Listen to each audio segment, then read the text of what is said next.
Hello everyone, today we will discuss second important application of potentiometer, that is determination of internal resistance of cell using potentiometer. Okay बच्चों, आज हम किसी cell का internal resistance calculate करेंगे using potentiometer with the help of potentiometer.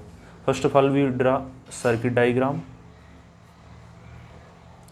ये application हम lab के अंदर भी पढ़ेंगे, एक्सपेरिमेंट है सीबीएसई में भी, एचपीएससी के अंदर भी. तो सबसे पहले हम बनाएंगे इसका सर्किट डायग्राम. तो जैसा कि आपको पता है, सर्किट डायग्राम के अंदर हमने लास्ट टाइम भी ऐसे बनाया था. ये पॉइंट ए है, ये बाइंडिंग स्क्रू है, और ये एक पॉइंट बी है. ठीक है, ये पॉइंट बी है, और इनके बीच में स्केल हमने फिट कर दिया, फिटेड स्केल. ओके, ऐसे मैंने रफली शो कर रहा हूँ. स्केल का यूज क्या है, क्योंकि आपको पता है हम यहाँ भी क्या करेंगे, जो कि वो स्लाइड करेंगे वायर के ऊपर, और फिर जिस पोजीशन पे गैलोमीटर हमारा नल डिफ्लेक्शन शो करेगा उस लेंथ को नोट करेंगे, यानी कितनी सेंटीमीटर में मिलेगी. तो इसके लिए हमें किसी ज़रूरत पड़ेगी, स्केल की ज़रूरत पड़ेगी ना, इसलिए तो स्केल का यूज करेंगे. एक बैटरी लगा दी, एमीटर,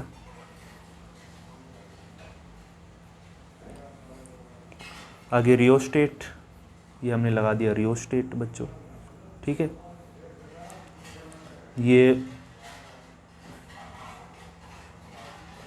ये मैंने लगा दी की.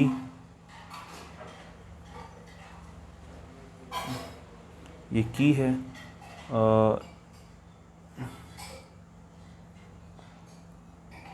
ठीक है, तो देखो हमने क्या क्या लगाया है सर्किट के अंदर. अभी फ़िलहाल हमारे पास दो बाइंडिंग स्क्रू थे, ए और बी, उनके बीच में हमने स्केल फिट किया है. फिट होता है ये स्केल एक्चुअल में. और ये बैटरी का ईएमएफ एप्सिलॉन है. ये एमीटर लगाया है, और ये लगाया रियोस्टेट. अब इसका फंक्शन बच्चों क्या है, रियोस्टेट का फंक्शन ये है कि ये करंट की वैल्यू को कांस्टेंट करेगा, और ये क्लोजिंग की है. अब हमारा जो एम क्या है, एम ये है कि हमें सेल का इंटरनल रेजिस्टेंस कैलकुलेट करना है. तो हमें सेल भी लगाना पड़ेगा ना सर्किट में. तो इस पॉइंट ए से एक वायर मैंने लिया, और ये मैंने लगा दिया सेल. इस सेल की ईएमएफ कितना है, एप्सिलॉन. ठीक है, और इस सेल का नेगेटिव टर्मिनल है वो मैंने कनेक्ट कर दिया गैलोमीटर से. और ये जो कि हमने पहली बार जो स्लाइड की पोजीशन मिली J1, और दूसरी बार जो हमने इसको स्लाइड की वायर पे J2 पोजीशन. ओके, ठीक है, तो ये था. और ये सेल के अक्रॉस हमने एक एक्सटर्नल रेजिस्टेंस लगाया है, कैपिटल R. ठीक है, ये इसके साथ की है K1. तो ये हो गया हमारा सर्किट डायग्राम. ये हमारा रेजिस्टेंस बॉक्स है. इससे हम कोई फिक्स वैल्यू रेजिस्टेंस की ऑब्टेन कर सकते हैं इसकी पिन निकाल के. K1. ओके, तो ये था इसका डायग्राम. ये 0, ये 100. ठीक है, अब इसकी वर्किंग क्या है बच्चों. वर्किंग बड़ी सिंपल है, जो पहले हमने पढ़ा था वैसे की उसी टाइप की वर्किंग है. तो वर्किंग देखो बच्चों एक बार. सबसे पहले क्या करेंगे, क्लोज की के इसको क्लोज करेंगे. हमने ऐसा ही किया था वहाँ भी. And maintain stable constant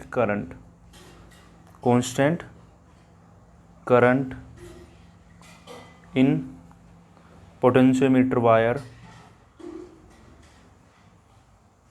using rheostat. अब रियोस्टेट का यूज करके हम करंट को कांस्टेंट कर देंगे पोटेंशियोमीटर वायर के अंदर. फिर क्या करेंगे, फिर जो कि वो स्लाइड करेंगे, slide the jockey on the potentiometer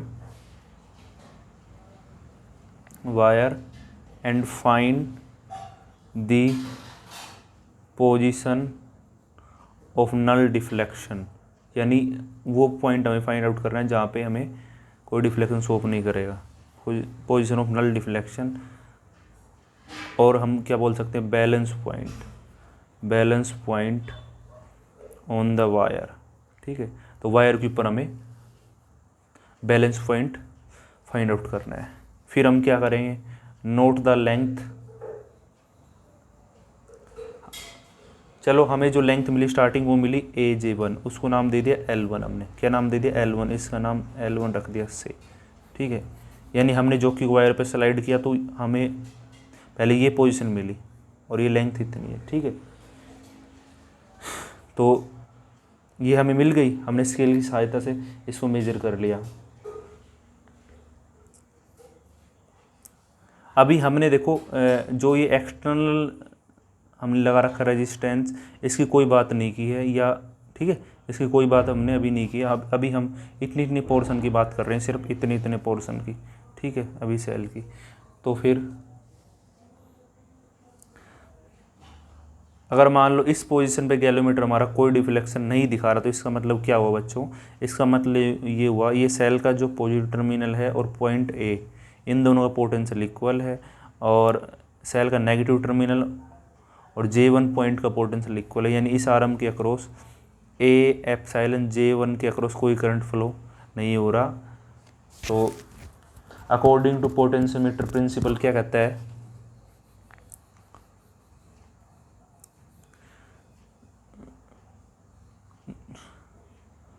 using potentiometer principal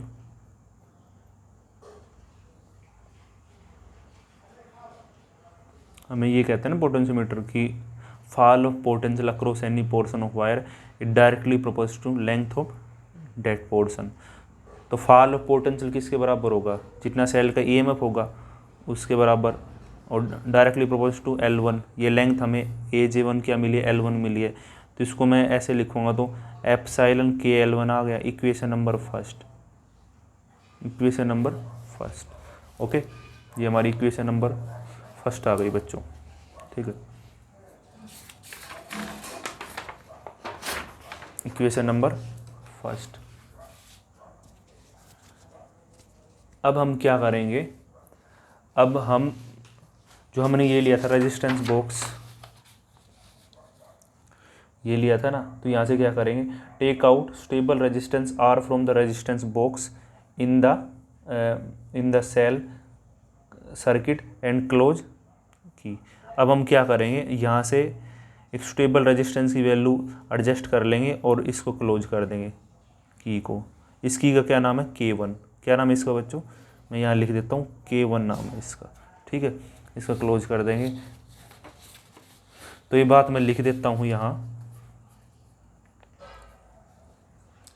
take out stable resistance R from resistance box. तो रेजिस्टेंस बॉक्स से हमने एक स्टेबल रेजिस्टेंस टेक आउट कर ले in the cell and close the key K1, इसको हमने close कर दिया। फिर अगेन हम क्या करेंगे, अब हम क्या करेंगे,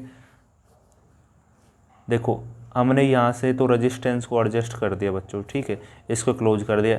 अब ये सर्किट में आ गया, इतने इतना पोर्शन आ गया सर्किट के अंदर, तो यानी इसके क्रॉस से भी करंट फ्लो होगा। तो क्या करेंगे, अब हम जो कि वो स्लाइड करेंगे वायर पे, और कब तक स्लाइड करते रहेंगे, जब तक हमें कोई डिफ्लेक्शन ना मिले, यानी हमें क्या मिले, नल डिफ्लेक्शन मिले। तो मान लो ठीक है, इसकी पोजीशन कितनी आएगी, J2, तो इस लेंथ को हमने नोट कर लिया, AJ2 लेंथ को हमने नाम दे दिया, सपोज कितना L2 दे दिया। ठीक है, ऐसे नाम दे दिया हमने, इसको कितना नाम दिया था, L1 नाम दिया था, तो ऐसे इसको हमने नाम दे दिया। तो वही प्रोसीजर है जो कि स्लाइड करना है और आपको बैलेंस पॉइंट या नल डिफ्लेक्शन पॉइंट यहाँ पे फाइंड आउट करना है। ठीक है, तो ये मैंने क्या लिखा, take out stable resistance R from resistance in the cell close the key K1। अब इसके बाद देखो,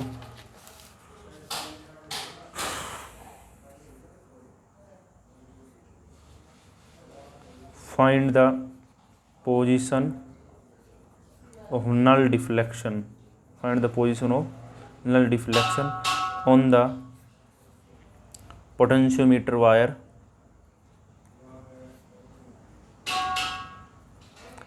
जब आप इस लेक्चर को अगर देखते हो तो आपको अगर ये अच्छे से नहीं दिख रहा ना तो इसको जूम कर लिया करो।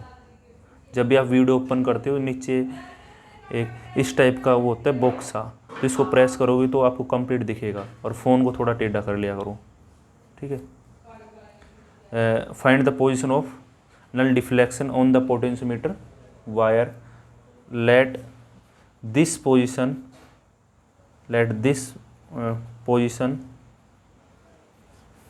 is J2 position, note the length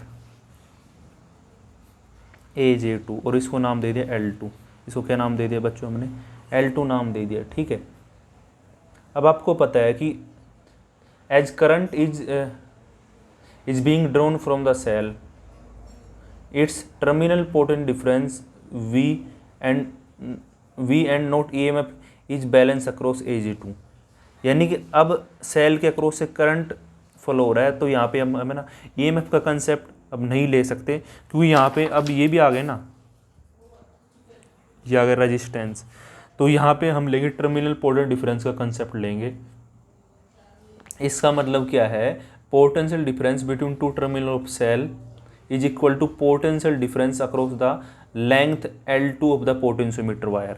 L2 यानी जहाँ पे हमने स्लाइड किया है, इस लेंथ के अक्रॉस जितना पोटेंशियल हमारा ड्रॉप हो रहा है उतना ही, ठीक है, इस सेल के अक्रॉस का पोटेंशियल होगा, ठीक है। तो वी कैन राइट, तो हम ये लिख सकते हैं पोटेंशियल डिफरेंस, शॉर्ट फॉर्म में लिख रहा हूँ, difference between two terminals of this cell suppose कर लो V है, वो किसके बराबर होगा? Potential difference across length L2 of cell, इस लेंथ के, डेट इज, इसको क्या लिख सकते हैं फिर, या V है, V directly proportional to L2 होगा, तो इसको हटाएंगे तो KL2 आ जाएगा। ये इक्वेशन फर्स्ट थी, ठीक है।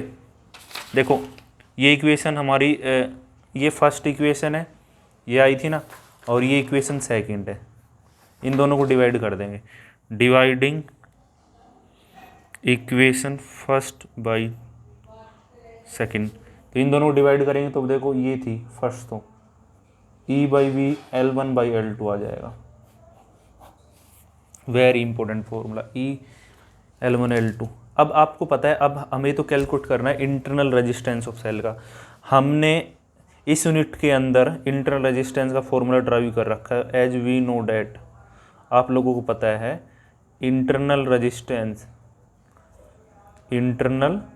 Resistance of cell is given by E/V, sorry, इसका फॉर्मूला क्या होता है? R E/V इंटू में R, ये फॉर्मूला होता है। ये हमने ड्राइव कर रखा है बच्चों, आप देखना इस लेक्चर के अंदर, डेरिवेशन ऑफ इंटरनल रेजिस्टेंस। तो इसकी जगह हम क्या पुट कर सकते हैं? ये पुट कर सकते हैं, तो यहाँ से क्या आ गया? L1 L2 -1 इंटू में R हो गया ना, सिंप्लीफाई। तो जस्ट हमें जॉकी को स्लाइड करना है वायर पे, और वो लेंथ नोट करनी है, फर्स्ट लेंथ और सेकंड लेंथ, और इनटू में ये तो हमने वो अप्लाई कर रखा है रेजिस्टेंस बॉक्स, तो यहाँ से हमने कितना रेजिस्टेंस लिया है वो वैल्यू तो हमें पता होगी, तो हम सेल का इंटरनल रेजिस्टेंस इजीली कैलकुलेट कर सकते हैं। तो बच्चों ये दो मेन इंपॉर्टेंट एप्लीकेशन थी पोटेंशियोमीटर की। आई होप कि आपको अच्छे से समझ में आई होगी। अगली यूनिट जो हम स्टार्ट करेंगे बच्चों वो है मैग्नेटिक इफेक्ट ऑफ करंट। उसके सारे लेक्चर आपको बोर्ड पे मिलेंगे, ठीक है। मेरी पूरी कोशिश रहेगी कि बोर्ड पे दिए जाएंगे सारे लेक्चर, ताकि आपको अच्छे से, वैसे अगर इसमें कोई दिक्कत है तो आप मेरे को बता सकते हो। अब इसका एक छोटा सा टॉपिक और बचा है, वो हम देख लेते हैं एक बार, इसके बाद यूनिट सेकंड इज कंप्लीटेड। अगला जो टॉपिक है हमारा वो क्या है? Sensitiveness of potentiometer. इसमें काफ़ी बार क्वेश्चन आ चुका, सेंसिटिवनेस ऑफ पोटेंशियोमीटर। यानी पोटेंशियोमीटर की सेंसिटिविटी से आप क्या समझते हो? देखो आपको पता है सेंसिटिविटी का मतलब ये होता है कि अगर कोई ऐसा पर्सन है, उसको हमने अगर कुछ भी बोल दिया तो तुरंत उसको गुस्सा आ जाए, तो हम क्या बोलते हैं, ये पर्सन सेंसिटिव है। तो ऐसे पोटेंशियोमीटर की सेंसिटिविटी से क्या मतलब है, यानी ये छोटा से छोटा, यानी है ना, स्मॉल से स्मॉल पोटेंशियल डिफरेंस मेजर कर लेगा तो ये हाई सेंसिटिव होगा। यानी हमने इसको थोड़ी सी भी इनपुट दी और फिर भी हमें आउटपुट मिल रहेगी, तो फिर ये क्या होगा, ज़्यादा सेंसिटिव होगा ना। यानी कोई पर्सन है, उसको हमने कुछ भी कह दिया और तुरंत उस पर रिएक्शन दे दे, तो फिर वो क्या है, हाईली सेंसिटिव है ना। ऐसे पर्सन से दूर ही रहना चाहिए। तो ऐसे ही इसमें भी ऐसा ही है कि ठीक है, पोटेंशियोमीटर की सेंसिटिविटी से हम ये समझते हैं कि पोटेंशियोमीटर कितना छोटे से छोटा या स्मॉलेस्ट पोटेंशियल डिफरेंस मेजर कर सकता है। तो स्टेटमेंट हम ये देंगे, the smallest potential difference that can be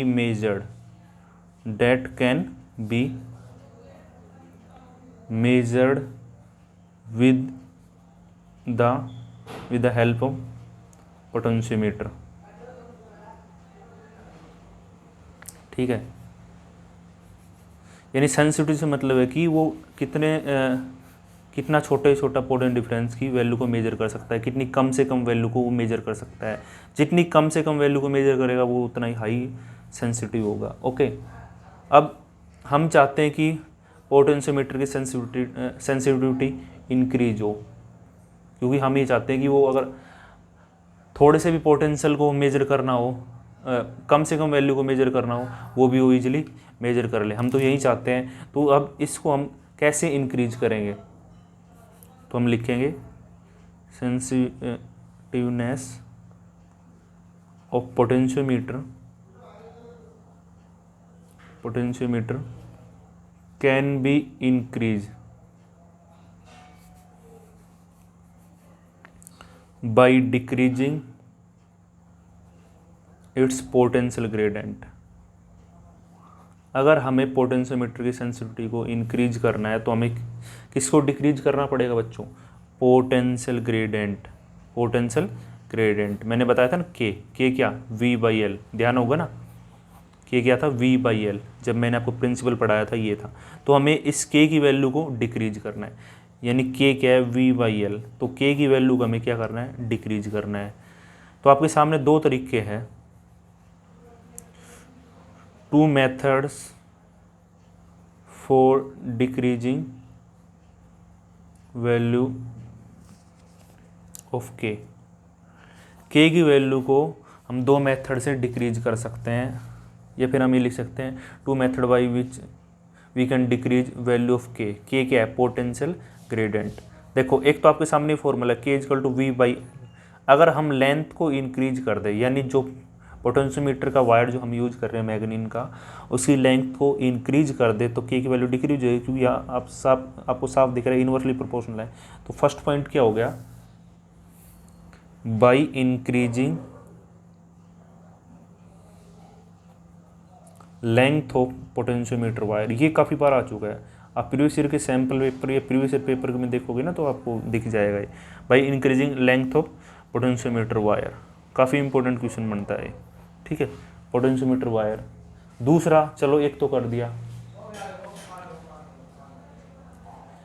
एक बच्चों दूसरा तरीका ये है कि हम करंट की वैल्यू को रिड्यूस कर दें। अगर देखो हमारे पास वायर तो जो हमने अप्लाई कर ले वो अप्लाई कर ले, यानी है ना, इस बार वायर क्या है, फिक्स लेंथ का है। तो अब क्या कर देंगे, by reducing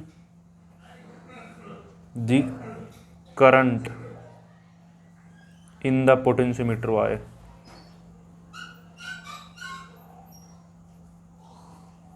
current in the potentiometer wire circuit by increasing resistance,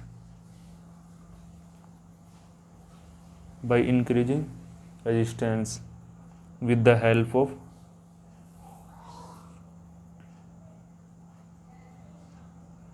rheostat.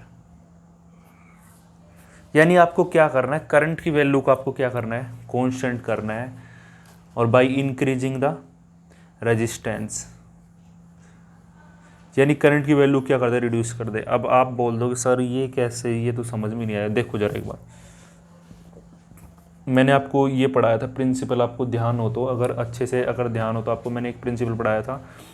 We ये था, V equal to I R था, और आर क्या था, रो एल बाई ए। तो वी यहाँ से कितना आ गया था, आई रो एल बाई ए। ठीक है, ये था। अब देखो ये भी कांस्टेंट था प्रिंसिपल के अंदर, ये नेचर ऑफ मेटल पे डिपेंड करता है, ये एरिया क्रॉस सेक्शन फिक्स होता है जो वायर लिया है, तो ये ऐसा सिस्टम था, लेंथ डायरेक्ट प्रोपोर्शनल, यानी के की वैल्यू क्या आ गई थी, आई रो बाई ए। अब हमें तो क्या करना है, के की वैल्यू को तो क्या करना है, डिक्रीज करना है। अब इसको तो हम कुछ नहीं कर सकते, क्योंकि ये जिस मेटल का हम यूज कर रहे हैं वो तो सेम ही रहेगा, तो ये फिक्स है। ये तो रो तो बच्चों क्या है, फिक्स है, नेचर ऑफ मेटल पे डिपेंड करता है। और ये है area cross section of the wire, अब ये भी फिक्स है, इसको भी हम चेंजमेंट नहीं कर सकते। लेकिन आई को हम क्या कर सकते हैं, आई को कम कर सकते हैं यूजिंग रियोस्टेट, यानी रियोस्टेट से जो हम रेजिस्टेंस पिक करें वो हाई रेजिस्टेंस को इंक्रीज, यानी रेजिस्टेंस की वैल्यू को इंक्रीज करते जाएं। तो आई जैसे जैसे रेजिस्टेंस की वैल्यू इंक्रीज होगी तो आई क्या होगा, डिक्रीज होगा, और आई अगर डिक्रीज होगा तो ये भी क्या होगा, डिक्रीज होगा। तो इस वजह से इसके दो तरीके हैं, या तो फिर पोटेंशियोमीटर वायर की लेंथ को इंक्रीज करो, या फिर करंट को डिक्रीज करो यूजिंग रियोस्टेट। ठीक है, अब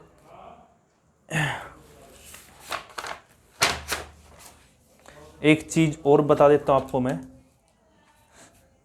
कि डिफरेंस आपको क्या क्या नजर आते हैं, difference between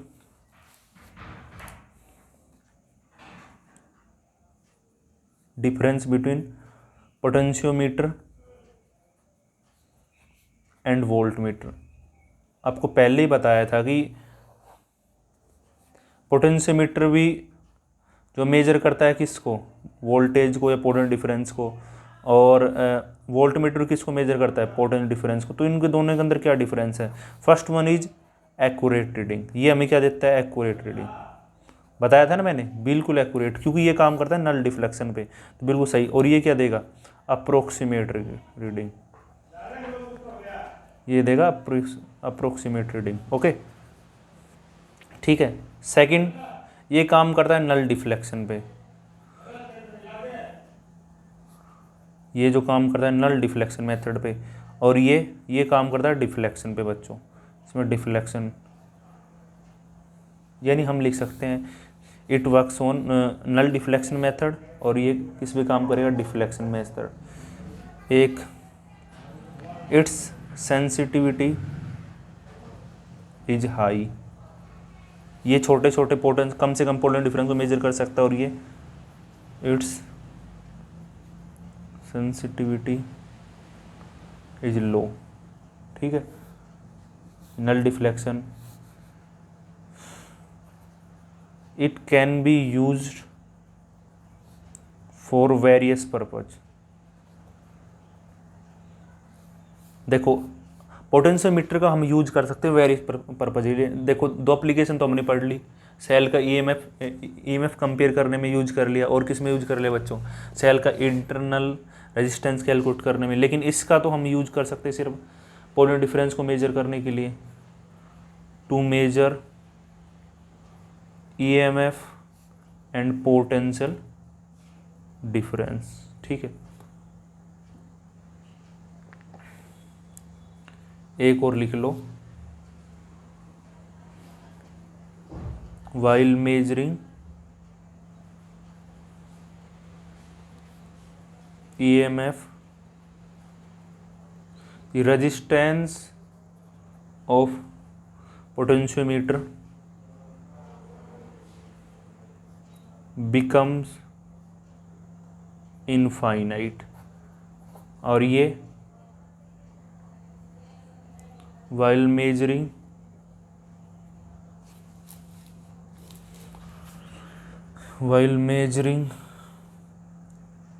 EMF resistance of voltmeter is high but finite.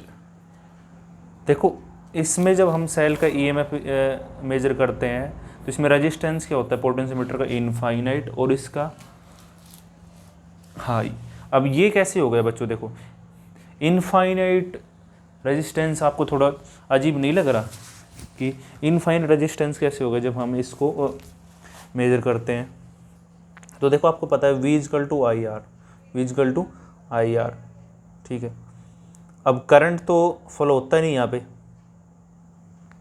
क्योंकि ये काम करता है नल डिफ्लेक्शन, तो I0, तो ये I को इसके नीचे तो V/I मान लो ना, V/I ऐसा लिख लो, V/I = R। I0 होता है, नल डिफ्लेक्शन में काम करता है ना करंट, तो समथिंग अपॉन 0, R कितना, इनफाइनाइट। तो ऐसे आप सोच सकते हो इसको, ठीक है। तो ये कुछ इंपॉर्टेंट एप्लीकेशन पॉइंट थे, ये भी आ सकते हैं एग्जाम में। ये एक्यूरेट रीडिंग देगा, ये अप्रोक्सीमेट नल डिफ्लेक्शन पे, डिफ्लेक्शन पे, सेंसिटिविटी हाई है, सेंसिटिविटी लो है, it can measure various purpose, और ये सिर्फ पोटेंट डिफरेंस मेजर करने के लिए, ठीक है। और बाकी लैब के अंदर लेके चलेंगे तब आपको अच्छे से और भी अच्छे से क्लियर हो जाएगा। बच्चों एक छोटा सा टॉपिक और बचता है, कई बार उसमें अपने 10th में वो पढ़ रखा है, करवाने की ज़रूरत नहीं है, फिर भी चलो एक बार मैं बता देता हूँ। 10th में सभी ने पढ़ रखा है वो, और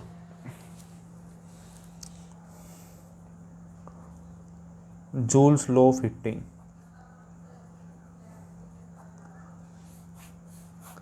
अब जूल्स ऑफ हीटिंग क्या है बच्चों, ये है कि कोई भी कंडक्टर अपने पास, उसके अंदर करंट फ्लो होता है तो उसके अंदर हीट भी प्रोड्यूस होती है। अगर मान लो उसके अंदर करंट का फ्लो हुआ, बहुत कम टाइम के लिए करंट का फ्लो हुआ, तो उसके अंदर कम हीट प्रोड्यूस होगी, और ज़्यादा टाइम के लिए फ्लो हुआ तो बहुत ज़्यादा हीट प्रोड्यूस होगी। तो ये जूल ने दिया था हमें, तो हम लिख सकते हैं इस स्टेट दैट करंट फ्लोइंग, और या फिर ये लिख लो, इसको काट दो, ये लिख लो, it state that heat produce in a conductor it directly proportional to following factor. यानी हीट है तो डायरेक्टली प्रोपोर्शनल किसके, I² यानी करंट के स्क्वायर के, दूसरा रेजिस्टेंस के, तीसरा कितने टाइम के लिए करंट, रेजिस्टेंस करंट का स्क्वायर। इन तीनों को अगर मैं कंबाइन करता हूँ बच्चों क्या आएगा, I² RT, यहाँ से H = KI² RT, और K की वैल्यू यहाँ पे होती है 1, तो I² RT, तो H = I² RT, ये हमारा है joules law of heating. K की वैल्यू यहाँ पे 1 होती है, एक्सपेरिमेंटली ऑब्जर्व, ठीक है। तो H = I² RT, ये क्या है, जूल्स लॉ ऑफ हीटिंग। तो यहाँ से हीट की वैल्यू आप कैलकुलेट कर सकते हो यूजली। तो ये इंपॉर्टेंट फॉर्मूला है, 10th में सभी ने पढ़ रखा है। अब हीट कैसे प्रोड्यूस होती है बच्चों, कोज ऑफ हीटिंग, इसको थोड़ा सा आप समझ सकते हो। वैसे मैंने आपको बता भी रखा है। देखो अगर कोई कंडक्टर है, कंडक्टर की बात कर रहा हूँ, यानी मेटल की बात कर रहा हूँ, तो उसके अंदर क्या है समझ लो जस्ट, ठीक है, इसको लिखने की ज़रूरत नहीं है। जैसे कंडक्टर है तो कंडक्टर के अंदर एटम्स, आयंस, फिर इलेक्ट्रॉन्स, ठीक है, ये सब है, एटम्स, आयंस और ऐसे फिर इलेक्ट्रॉन्स है, जगह जगह एटम्स है, एटम्स, आयंस और फिर इलेक्ट्रॉन, ठीक है। तो जब भी कंडक्टर से अगर हम बात करें, रूम टेम्परेचर की बात करें, तो इन एटम्स और आयंस और फ्री इलेक्ट्रॉन्स, चलो इनकी बात करता हूँ, एटम्स आयंस है ना, रूम टेम्परेचर तो होता ही है, रूम टेम्परेचर का मतलब कितना, 27 डिग्री सेल्सियस या फिर 25, जितना भी आप लेते हो लगभग इस रेंज के अंदर, अप टू मान लो 30 तक की रेंज के अंदर। तो रूम टेम्परेचर के कारण आपको पता है कि थर्मल एनर्जी मिलती है। तो इससे क्या होंगे, एटम्स और आयंस है ना अपनी पोजीशन पे वाइब्रेट करेंगे बच्चों, अपनी पोजीशन पे एटम्स आयन अपनी पोजीशन पे ऐसे वाइब्रेट करेंगे अप डाउन, ऐसे ऐसे वाइब्रेट करेंगे, ठीक है।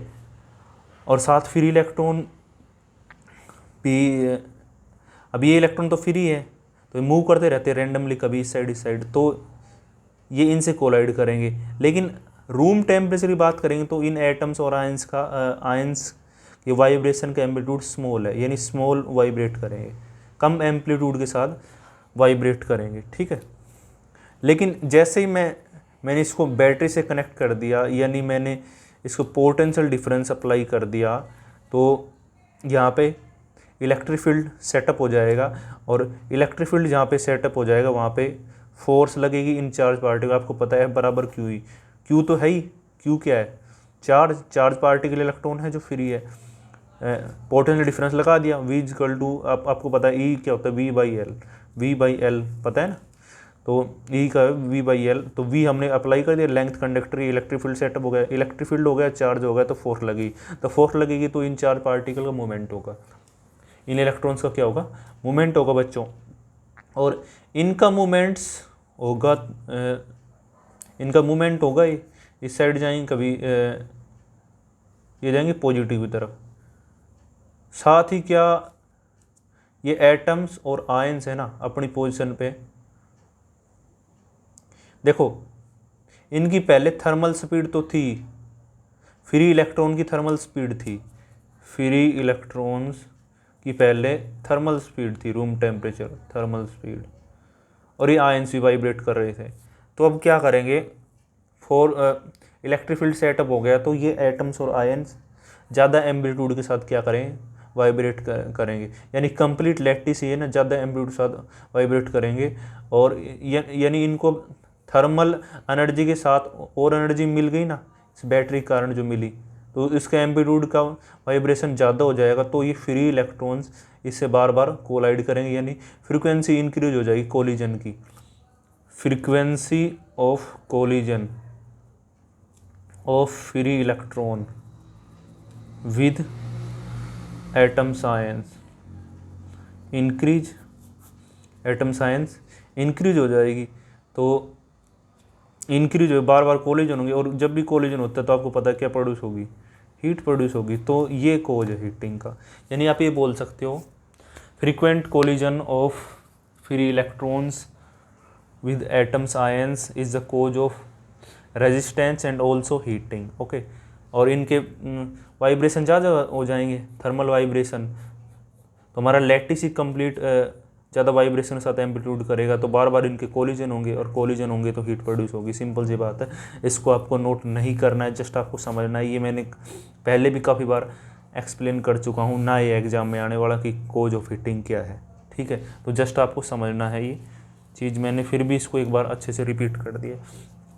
एक दो फॉर्मूले और हैं जो आपको पता ही होंगे, P equal to V I, तो यहाँ से V equal to I R, I square R भी बोल सकते हैं, वी स्क्वेयर आर भी, तो ये तीनों फॉर्मूले आप थोड़ा सा ध्यान में रख लेना। 10th में भी आपने पढ़ रखे, P equal to V I, I square R, P equal to V I पढ़ रखा है, तो V की जगह V equal to I R, V की जगह ये पुट कर दो, ये फॉर्मूला बन जाएगा। फिर ऐसे ही इसको अरेंज करेंगे तो ये फॉर्मूला बन जाएगा। ये बच्चों आपको सीरीज में यूज करना है, ये पैरेलल में, ठीक है, कि पैरेलल इंपॉर्टेंट डिफरेंस सेम होता है, सीरीज में करंट सेम तो सही रहेगा, ठीक है। और एक इलेक्ट्रिकल एनर्जी का फॉर्मूला है, इलेक्ट्रिकल पावर इनटू में टाइम, इलेक्ट्रिकल एनर्जी का फॉर्मूला क्या है, पावर इनटू टाइम, यानी P इंटू टी, ये फॉर्मूले आपने पढ़ रखा होगा 10th में, तो और P को लिख सकते हैं VIT, तो ये भी फॉर्मूला हो गया VIT, ठीक है। इनके डेरिवेशन की कोई ज़रूरत नहीं है, ये फॉर्मूला आप याद रखो, पावर इनटू में टाइम VIT, ठीक है। तो ऐसे ही हम V की जगह वैल्यू पुट कर सकते हैं, करके फॉर्मूले और मॉडिफाइड कर सकते हैं। तो ये यूनिट सेकंड दी एंड अच्छे से। अब आगे जो यूनिट स्टार्ट होगी वो मैग्नेटिक इफेक्ट ऑफ करंट्स, और उसके लेक्चर आपको बोर्ड पे मिलने की पूरी संभावना रहेगी। I hope you will enjoy this lecture. फिर भी अगर कोई दिक्कत है तो फिर कमेंट बॉक्स में बताओ आप। Okay, be safe and stay at home.